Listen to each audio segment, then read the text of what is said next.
আপনারা দেখছেন news now, খবরের নূতন ভাষা। মঙ্গলবার আগরতলায় অনুষ্ঠিত হয় জেলা পর্যায়ের আরজেজি মৎস্য ও তপশিলি জাতি কল্যাণ দপ্তরের পর্যালোচনা সভা। সভায় উপস্থিত ছিলেন রাজ্যের তপশিলি জাতি কল্যাণ এআরজিডি ও মৎস্য দপ্তরের মন্ত্রী সুধাংশু দাস। 2025-26 অর্থবছরে এই তিনটি দপ্তরের জন্য বরাদ্দকৃত তহবিলের ইউটিলাইজেশন বা ব্যয়ের অগ্রগতি খতিয়ে দেখা হয়েছে। কেন্দ্র ও রাজ্য সরকারের বিভিন্ন প্রকল্প যাতে সাধারণ মানুষের কাছে শতভাগ পৌঁছে যায় তা নিশ্চিত করতেই এই পর্যালোচনা বৈঠকে বিশেষ গুরুত্ব দেওয়া হয়েছে বলে জানিয়েছেন মন্ত্রী সুধাংশু দাস। সভায় উপস্থিত ছিলেন সংশ্লিষ্ট দপ্তরের আধিকারিকরাও, যেখানে চলতি অর্থবছরের প্রকল্প বাস্তবায়ন, ভর্তুকি বন্টন ও উন্নয়নমূলক কর্মসূচির অগ্রগতি নিয়ে আলোচনা হয় বিস্তারিত।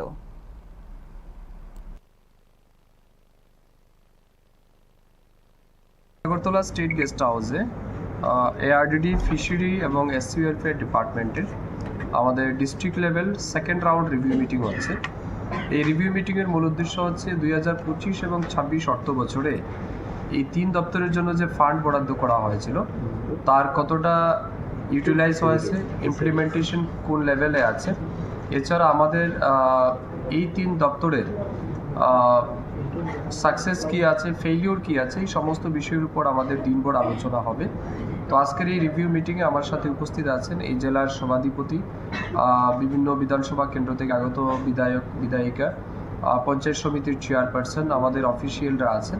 তো সবাই মিলে আমরা আলোচনা করব, সবার মতামতও চাইব এবং এই তিন দপ্তরের মাধ্যমে আমাদের যে সমস্ত সেন্ট্রাল স্পন্সর্ড স্কিম আছে, স্টেট ফান্ডেড স্কিম আছে, এগুলিকে কত দ্রুত মানুষের কাছে পৌঁছে দেওয়া যায় এবং সঠিক সময়ে যাতে মানুষ পায়, তার জন্যই আমাদের আলোচনা। আমাদের মূল লক্ষ্য হচ্ছে আমরা যেন 100% স্যাচুরেশন মোডে নিয়ে যেতে পারি আমাদের সমস্ত স্কিম এবং প্রজেক্টগুলিকে।